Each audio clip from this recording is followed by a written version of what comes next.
पेड़ की छाया। सोचिए, अगर ना बोलने वाले जीव बोलकर हमें उनके मन की बात, उनकी फीलिंग्स, उनके विचार बता पाए तो कैसा होगा। आप सोचेंगे कि ये क्या काल्पनिक बातें कर रहे हो। वो इसलिए क्योंकि आज की कहानी ऐसी ही एक काल्पनिक कहानी है, लेकिन वह हमारे वास्तविक जीवन से इस तरह से जुड़ी हुई है और इतनी गहरी बात हमें सिखाती है कि आपको भी यह कहानी पढ़कर याद रह जाएगी। एक गांव में अविनाश नाम का एक बच्चा रहता था। अविनाश ना पढ़ने में अच्छा था, नहीं खेलकूद में। वो एक अंतर्मुखी लड़का था, इसलिए उसके ना गांव में कोई मित्र थे ना ही स्कूल में। जब इंसानों को इंसान दोस्त नहीं मिलते हैं तो वह या तो निर्जीव वस्तुओं से दोस्ती कर लेता है या तो पशु पक्षी या पेड़ों से। अविनाश के घर के सामने एक आम का पेड़ था। अविनाश अपना खाली समय इस आम के पेड़ की छाया में बिताने लगा। अविनाश या तो स्कूल में होता था या तो इस पेड़ के पास। पेड़ के साथ खेलता था, उस पर चढ़ता था, वही उसकी छाया में आराम करता और वही सो जाता था। अविनाश उस पेड़ को इतना पसंद करता था कि वह अपने मन की सारी बातें अब उस पेड़ को बताने लगा था। एक दिन चमत्कार हुआ। जब अविनाश अपने मन की बातें उस पेड़ को बता रहा था, तब अचानक वह पेड़ बोल पड़ा। अविनाश की खुशी का कोई ठिकाना नहीं रहा, क्योंकि अब ना उसे कोई सुनने वाला मिल गया था, साथ ही साथ कोई ऐसा भी जो उससे बातें करे। पेड़ ने बताया कि अविनाश की इतनी घनिष्ठ मित्रता देख वो अपने आप को रोक नहीं पाया और उसे मजबूरन बोलना पड़ा।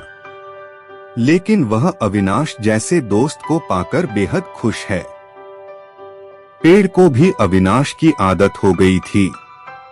पेड़ अविनाश को एक दोस्त की तरह, एक बेटे की तरह दिखने लगा, उसकी फिक्र करने लगा। अविनाश की खुशी में खुश और उसके दुख में दुखी रहने लगा। इंसानों की फितरत है, वह समय के साथ बदल जाया करते हैं। समय बदला, अविनाश की उम्र बढ़ी। अब वह कॉलेज जाने लगा। उसने इस पेड़ के पास आना बंद कर दिया। बेचारा पेड़ अविनाश को याद कर काफी दुखी रहने लगा। एक बार अविनाश को अपने पास से गुजरता देख पेड़ ने उसे आवाज लगाई और अपने पास बुलाया। पेड़ ने अविनाश से कहा, आओ अविनाश, मेरे पास बैठो, कुछ बातें करते हैं। अविनाश ने कहा, नहीं, मेरे पास इतना वक्त नहीं है कि मैं तुम्हारे पास बैठ सकूं और बातें कर सकूं, क्योंकि अब मुझे कॉलेज जाना है और मुझे इस बात की भी टेंशन है कि कॉलेज की फीस कहां से लाऊं। अविनाश की बातें सुन और उसको टेंशन में देखकर पेड़ बोला, देखो, मेरे पास पैसे तो नहीं है, मगर हाँ, अगर मेरे फल बेचकर तुम्हें कुछ मदद होती हो तो मेरे सारे फल तोड़ कर ले जाओ। अविनाश को पेड़ का सुझाव पसंद आया। उसने तुरंत सारे आम तोड़ लिए और बाजार में बेचकर उसके अच्छे खासे पैसे कमाए और अपनी कॉलेज की फीस भर दी। अविनाश फिर से अपनी जिंदगी में बिजी हो गया और एक बार फिर से पेड़ अकेला हो गया। पेड़ हर दिन अविनाश का इंतजार करता, लेकिन 3-4 साल बीत गए, उसे अविनाश मिलने नहीं आया। फिर एक दिन अचानक अविनाश उसको उसके पुराने घर में आता हुआ दिख गया। पेड़ अविनाश को देखकर काफी खुश हो गया। पेड़ ने अविनाश को अपने पास बुलाया और बोला, आओ अविनाश, मेरे पास बैठो, चलो कुछ बातें करते हैं। अविनाश ने पेड़ से कहा, मैं तुम्हारे साथ नहीं बैठ सकता, क्योंकि अब मेरी शादी हो गई है। हालांकि मुझे नौकरी मिल गई है, लेकिन अभी मेरी तनख्वाह इतनी नहीं है कि मैं अपने इस पुराने घर को नया बना सकूं। मुझे काफी चिंता है कि मैं अपनी पत्नी को कैसे इस पुराने घर में रखूंगा। अविनाश को चिंता में देख फिर से पेड़ का दिल पिघल गया। पेड़ ने अविनाश से कहा, तुम मेरी सारी डालियां काटकर अपने घर को नया बना लो, इससे तुम्हारी समस्या सुलझ जाएगी। अविनाश ने पेड़ की सारी डालियां काट ली और बाजार में बेचकर उसके पैसे बना लिए। वो अपने पुराने घर को भाड़े पर देकर कहीं और रहने चला गया। पेड़ फिर से एक बार अकेला हो गया। पेड़ ने अब उम्मीद छोड़ दी कि कभी उसकी मुलाकात अविनाश से हो भी पाएगी या नहीं। पेड़ भी अब पूरी तरह से उजड़ चुका था। उसकी डालियां कटने के बाद ना उस पर फूल आते थे ना पत्ते। 30 साल बीत चुके थे।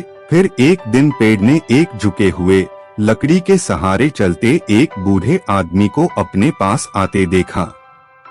पेड़ ने ध्यान से देखा और उस आदमी को पहचान लिया। वह कोई और नहीं अविनाश था। वह जब पेड़ के पास पहुंचा तो पेड़ ने उसे कहा, माफ करना दोस्त, अब मेरे पास तुम्हें देने के लिए कुछ भी नहीं है। अविनाश ने कहा, मुझे कुछ भी नहीं चाहिए और ना ही मेरी कोई इच्छाएं बची है। मुझे सिर्फ तुम्हारे पास बैठना है और तुमसे बातें करनी है। बूढ़ा अविनाश पेड़ को ऐसे चिपक गया जैसे उसे गले लगा रहा हो। जर्जर और उजाड़ हो गए उस आम के पेड़ पर नई कुंपलें उग निकली। दोस्तों, यह कहानी बड़ी ही मार्मिक है। अगर पेड़ पौधे और जानवर बोलते हो तो बिल्कुल वह इस पेड़ पैर की तरह होते हैं, सच्चे, वफादार और निस्वार्थ। चलो, यह तो कल्पना की बात है, लेकिन सोचो, हमारे बड़े बुजुर्ग, हमारे माँ बाप क्या इस पेड़ की तरह नहीं हैं? और कहीं ना कहीं हम उस अविनाश का किरदार नहीं निभा रहे हैं?